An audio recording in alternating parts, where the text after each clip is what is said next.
Kita akan mulai kelas ini dengan sebuah pertanyaan, ya. Ada pertanyaan yang menarik nih dari Fidelia. Ya, silakan Fidel. Apa yang ingin kamu tanyakan sebagai pembukaan kelas kita?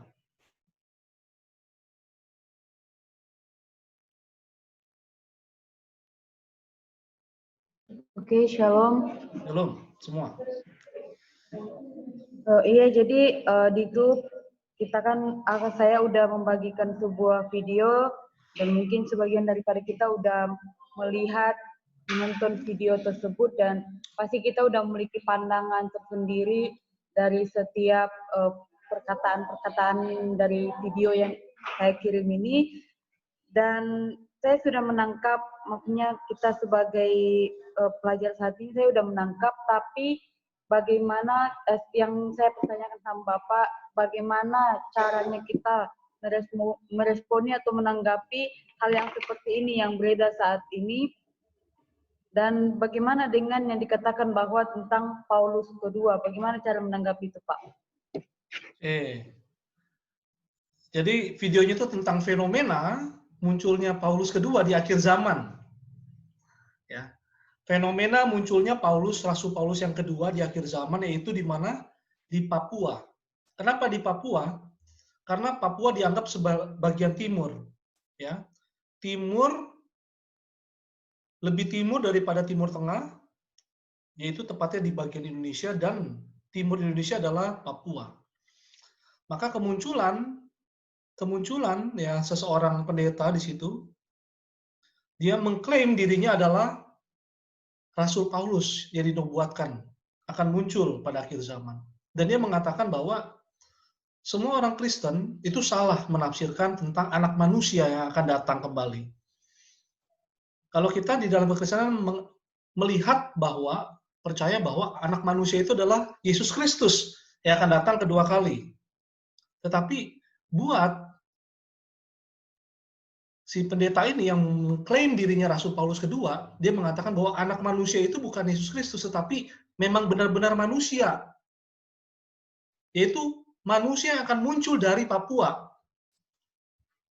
Gitu.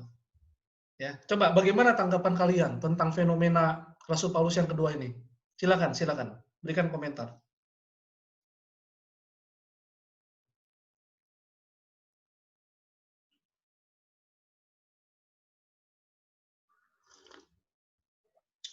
Ayo, silakan.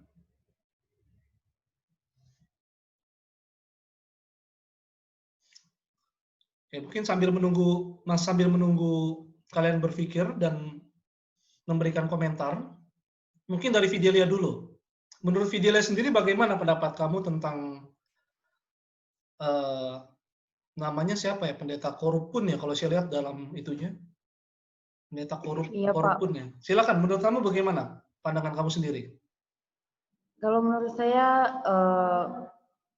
melihat memang sih kalau kita baru nonton pas udah baru awal dari video udah menjadi tanda tanya tersendiri bagi kita, tapi ketika kita mendengarkan kita langsung paham bahwa oh ini udah salah gitu loh, ini udah nggak sesuai dengan kebenaran yang kita ketahui yang sebenarnya. Nah, tapi kan kita di situ kan ada beberapa ayat, ada beberapa kitab Injil yang dikatakan di situ, ada Matius, ada Lukas.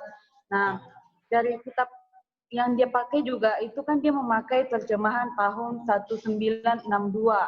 Tahun 1962, dan itu tentunya berbeda dengan Alkitab yang kita pakai saat ini.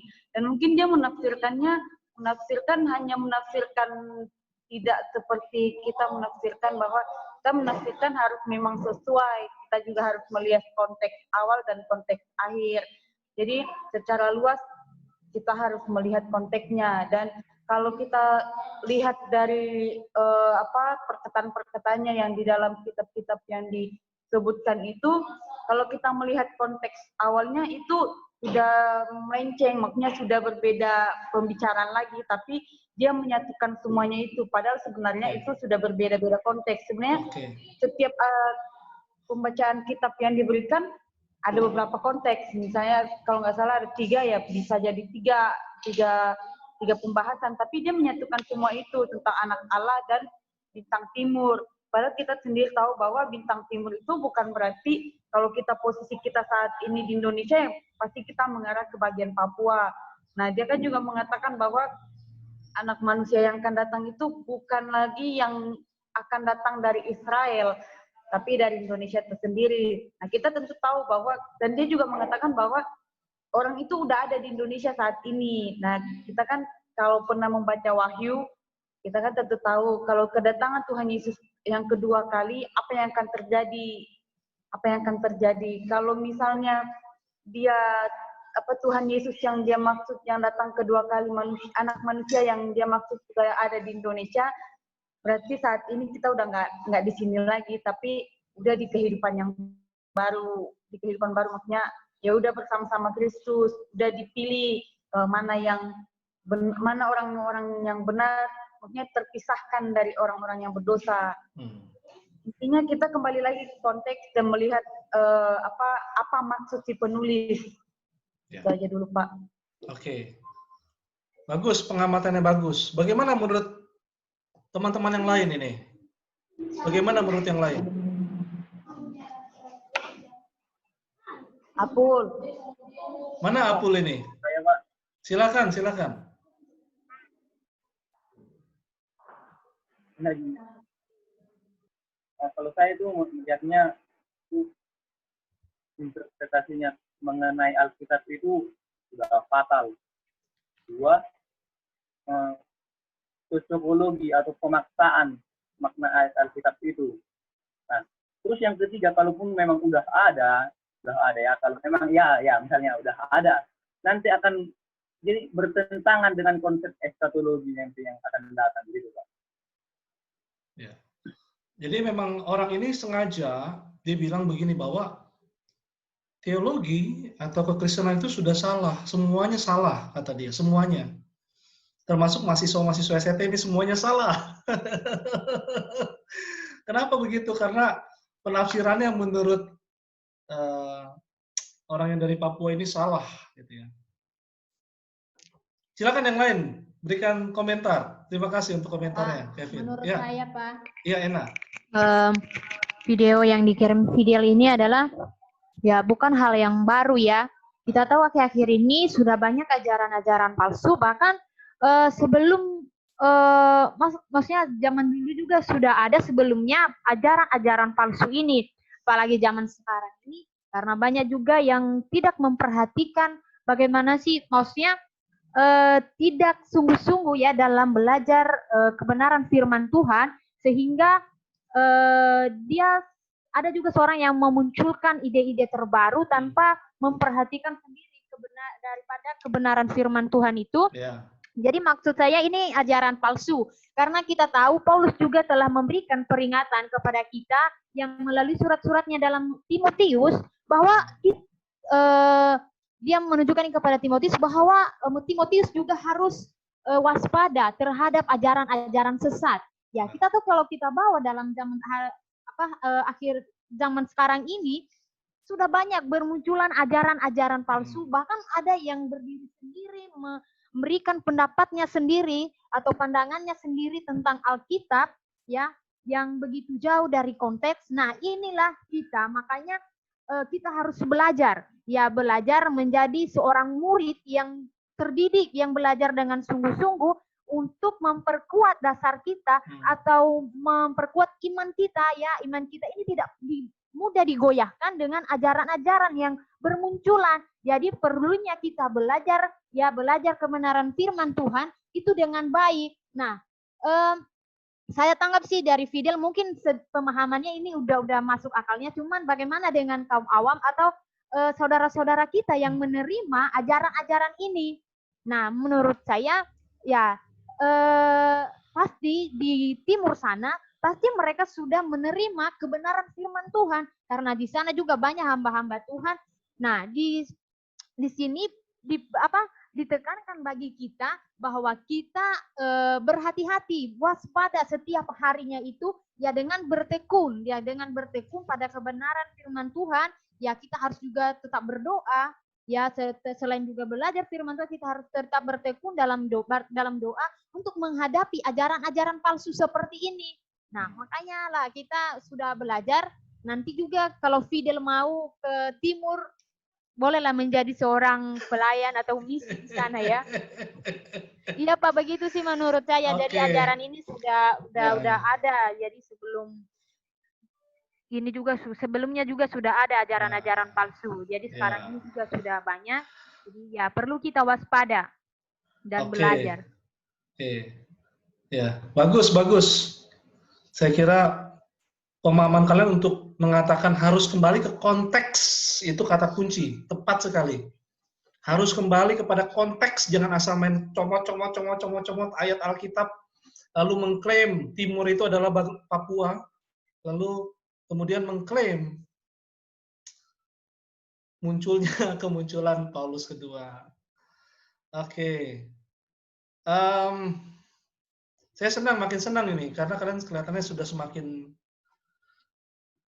semakin tajam dan jawabannya juga sangat baik. Atau ada yang ingin menambahkan lagi dalam awal diskusi kita ini?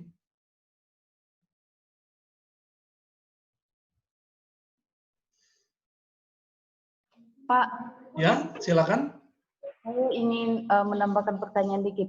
Tadi kan dibilang bahwa orang-orang timur di sana pasti sudah mendengarkan dan ya banyaklah gembala-gembala yang memberitakan juga di sana. Lalu kita tentu tahu kan banyak juga bahwa orang bersekolah teologi tentunya mereka banyak seperti kita belajar tentang teologi, tapi tiba-tiba masuk ke misalnya pindah agama mualaf. Nah itu kan salah satunya kan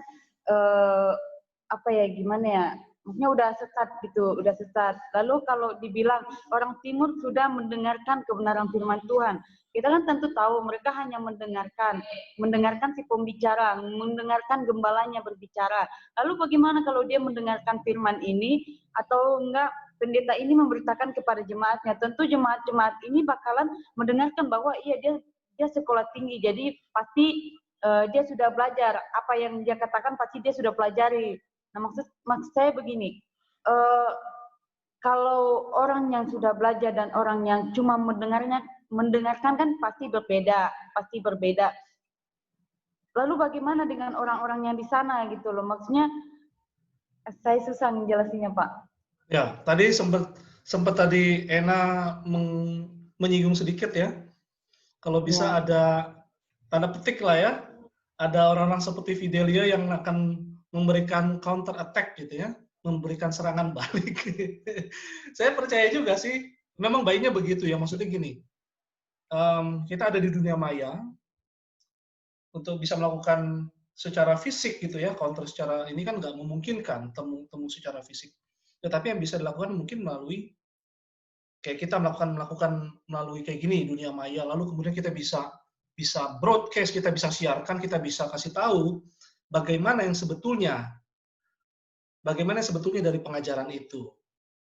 Nah, saya dorong termasuk dari kalian yang mungkin punya beban seperti ini, misalnya khususnya ya, yang dari Papua. Saya kali ini Pak Dabla nggak ada ya. Pak Yohanes Dabla dari Papua kan itu? Harusnya seperti itu, jadi kelihatan sekali. Ya, anak negeri sendiri, dari putra negeri sendiri, kemudian memberikan katakanlah semacam pelurusan gitu ya. Kalau dalam apologetika mungkin disebut sebagai counter attack, serangan balik. Bagaimana mempertanggungjawabkan iman kita. Ya, apalagi kalau itu bisa diterjemahkan dalam bahasa Papua dan bahasa Indonesia. Wah, itu Pak Yohanes Dabla mantap. Makanya ini Pak Yohanes Dabla mesti nonton ini nih supaya dia tertantang nih ya. Di Papua sudah mulai panas. Ya. Bagaimana Pak Dabla? Apakah semakin on fire di dalam Kristus? Gimana, kalian masih kontak dengan Pak Yohanes Dabla? Ayo kontak ya, nanti sebarkan ya. Sebarkan kelas ini juga ke Pak Yohanes Dabla.